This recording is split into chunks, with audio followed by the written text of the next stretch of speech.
chosen one, before your mind tries to analyze these words, or your logic attempts to categorize what you're hearing as imagination, metaphor, or emotional storytelling, I need you to slow down and listen from a deeper place. Because what is unfolding right now is not meant to entertain you, comfort you, or inflate your ego. It is meant to awaken recognition, the kind that doesn't come from thought, but from memory, buried so deep inside you that it has been vibrating your entire life without language.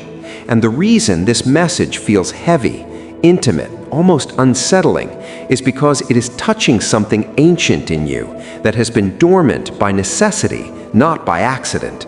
Because if you had remembered too early, you would not have survived long enough to be here now. And this moment you are in is not random timing, it is convergence, the point where your experiences, your pain, your confusion, your sense of not belonging, and your unexplainable inner strength are finally lining up to tell a single truth that explains everything at once. And that truth is this: you have never been broken, misplaced, defective, or lost. You have been disguised, restrained, and deliberately limited while operating inside an environment that was never designed to feel like home to you. And the reason you have felt different since childhood, not better, not worse, just fundamentally different in a way that words never fully captured, is because you are not native to this density, and your soul has known that long before your conscious mind could handle it.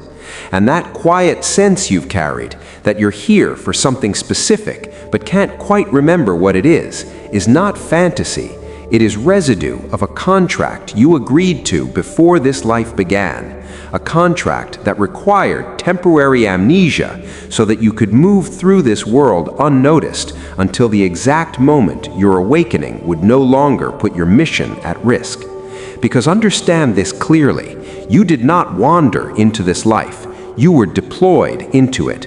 And everything that has felt like misalignment, loneliness, rejection, or delay was part of the camouflage that kept you alive long enough to reach this stage. And if you're honest with yourself, you've always known that your struggles were different in quality, not just quantity, because while others suffered and hardened, you suffered and deepened. While others became cruel, you became compassionate. While others learned to numb themselves, you learned to feel even more. And that alone should have told you something was operating through you that did not originate from the same source as the environment around you. Because this world trains people to survive by closing their hearts. Yet no matter how many times life gave you reasons to do exactly that, something in you refused, even when it hurt you, even when it isolated you, even when it cost you relationships, stability, and peace. And the reason is not weakness, it is programming. Because what you carry cannot function through deception, hardness, or cruelty without losing its integrity. And that integrity is the very thing that has made you a threat long before you knew why. Because there are forces in this world that do not react to morality or behavior, but to frequency. And frequency cannot be hidden forever, only delayed. And from the moment you arrived here, your frequency marked you as incompatible with systems built on fear, control, and unconsciousness, which is why you've often felt like life was pushing back against you harder than it should. Like invisible resistance appeared the moment you tried to move forward, like doors closed without explanation, like relationships collapsed without logical cause, like you were being targeted by circumstances that felt disproportionate to your actions. And while others may have told you that you were unlucky, dramatic, or imagining patterns, your nervous system knew better, because your nervous system has been responding not to events, but to an ongoing state of spiritual surveillance that intensifies around beings whose presence disrupts the equilibrium of darkness simply by existing. And no, this does not mean you are superior, special, or chosen in an egoic sense. It means you are functional in a way this world cannot easily absorb. And when a system cannot absorb something, it tries to suppress it, redirect it, exhaust it, or destroy it before it activates fully. And that is why your life has often felt like a contradiction, carrying deep compassion in a world that rewards indifference, carrying truth in environments that survive on performance, carrying awareness in systems that depend on sleep. And if you're honest, you've always felt like you were observing humanity from slightly outside of it, participating but never fully merging, caring deeply but never fully belonging. And this isn't dissociation, it's orientation, because you are oriented toward a different source than most, and that source does not align with the default operating system of this planet. And the loneliness you felt, the kind that doesn't go away with company, intimacy, or attention, the kind that sits quietly even when life looks full on the outside, is not emotional deficiency, it is dimensional displacement. The sensation of a being remembering a state of existence where connection was not conditional, love was not negotiated, and presence did not require explanation. And that memory has never left you. It simply lost language when you entered a body designed for survival rather than remembrance. And that is why you've often felt grief without an object, nostalgia without a memory, longing without a story, because your soul remembers a coherence that this world rarely offers. And rather than numbing yourself to fit in, you have been slowly waking up to the realization that you were never meant to. And this is where things become important, because awakening is not about acquiring new information, it is about removing internal suppression. And suppression has been your default state, not because you failed, but because it was necessary.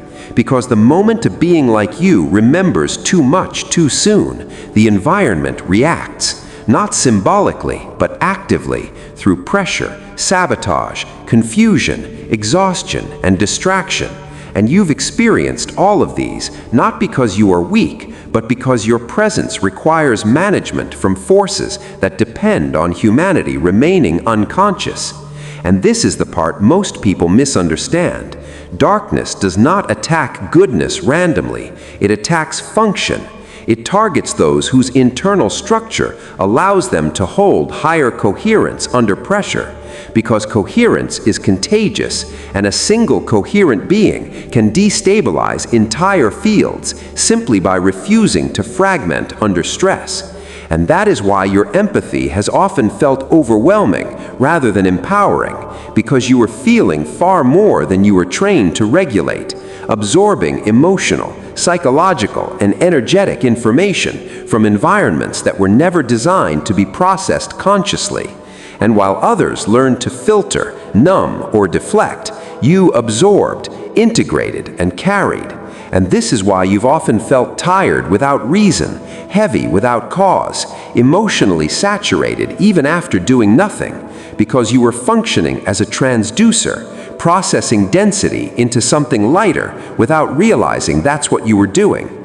And no one taught you how to ground, clear, or replenish, because the role you were playing was not supposed to be obvious, even to you.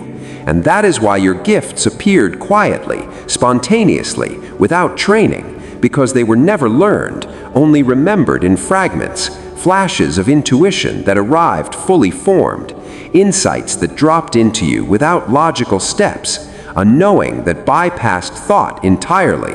And you may have dismissed these as coincidence or sensitivity, but sensitivity is not weakness when it comes with accuracy.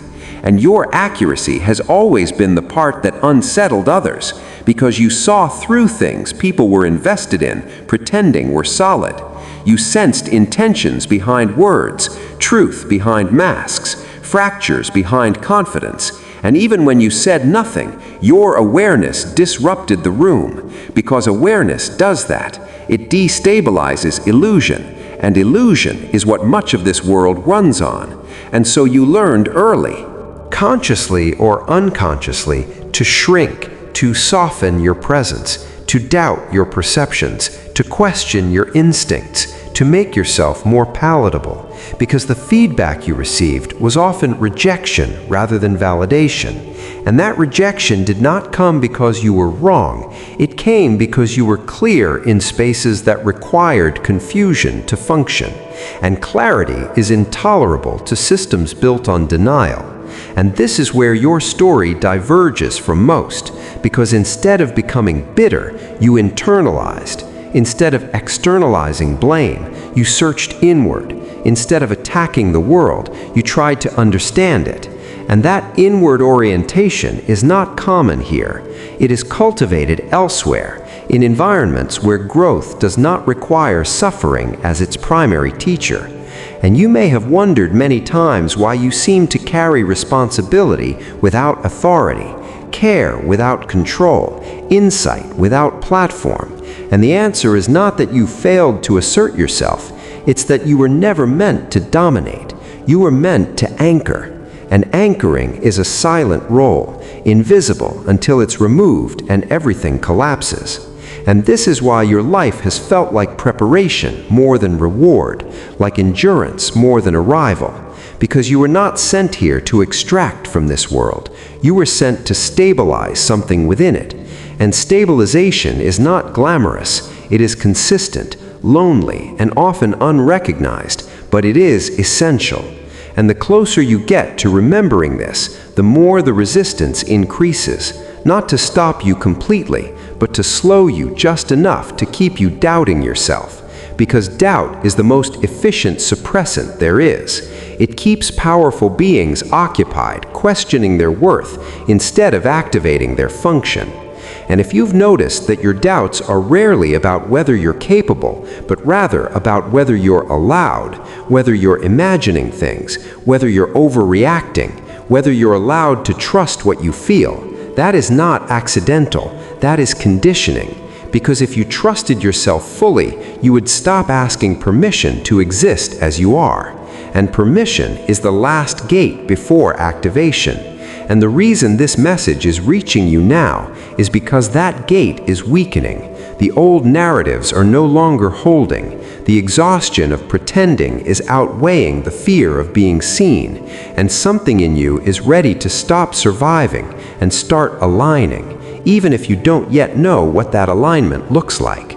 And here is what you need to understand as this begins. Remembering who you are will not make your life easier in the conventional sense. It will make it clearer, and clarity is destabilizing before it is liberating, because clarity dissolves compromises you've made to stay safe, and safety has often meant shrinking, tolerating, or staying silent, and those patterns cannot coexist with what is waking up in you now. And you may feel this already, the impatience with superficiality, the intolerance for dishonesty, the grief for time spent disconnected from yourself, the strange mix of fear and relief as old structures begin to loosen.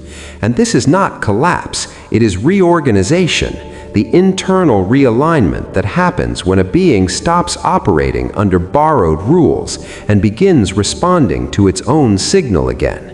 And in the next part, you will begin to recognize how this signal has been present at every stage of your life, shaping events, attracting certain experiences, repelling others, and guiding you through environments that were never meant to keep you, only to train you. And once you see that pattern clearly, you will never again be able to interpret your life as random or meaningless, because it never was. It was calibrated, and you are always closer to awakening than you thought.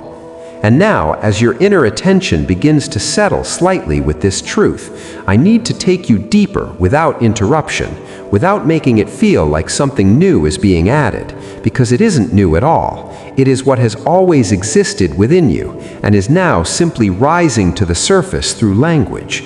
And it's important to understand that your journey was never limited to merely feeling different. It has been a continuous sequence of moments where you were repeatedly forced to choose yourself, often without realizing what you were choosing. Because throughout your life, there were many points where the easy path and the true path were both available to you. And for reasons you couldn't fully explain, you consistently chose the one that was more difficult, but felt internally aligned, even when it led to loneliness, rejection, or instability. And this is a pattern most people never understand, because they make decisions based on convenience, while you make decisions based on coherence. And coherence means alignment with an inner signal that cannot be logically explained, yet cannot be ignored. And that is why you walked away from relationships that looked right on the outside, but felt empty inside.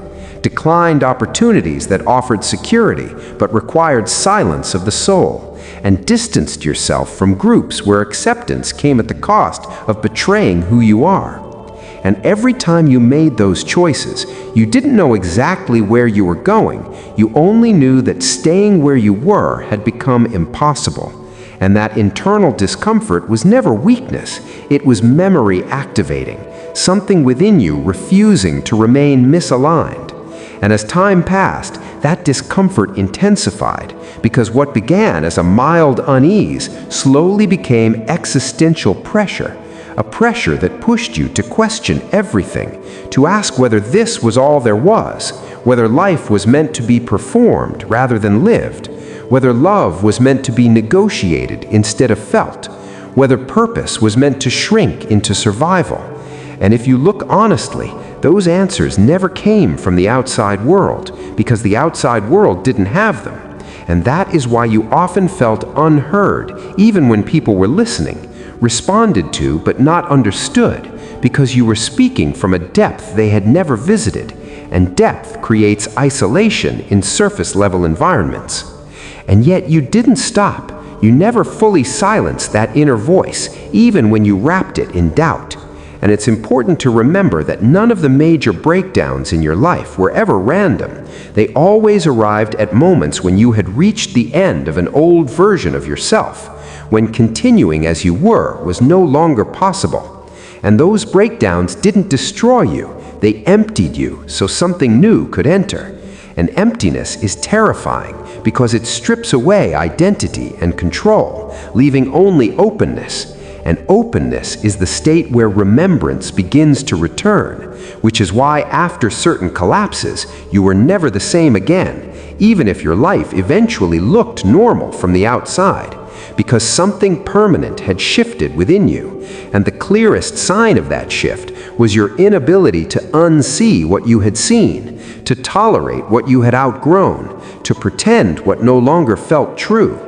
And this is where resistance intensifies, because when a being begins to return to its authentic scale, surrounding structures destabilize and push back, sometimes through people, sometimes through circumstances, sometimes through fears that don't feel like your own, yet arise within you. And if you pay attention, your hardest seasons often coincided with moments you were closest to your true self. And this is not coincidence, because as you move closer to your natural frequency, everything incompatible with it either falls away or fractures. And this process feels like loss, because familiarity is being removed. But in truth, it is purification. And purification is always uncomfortable, because it demands release, even of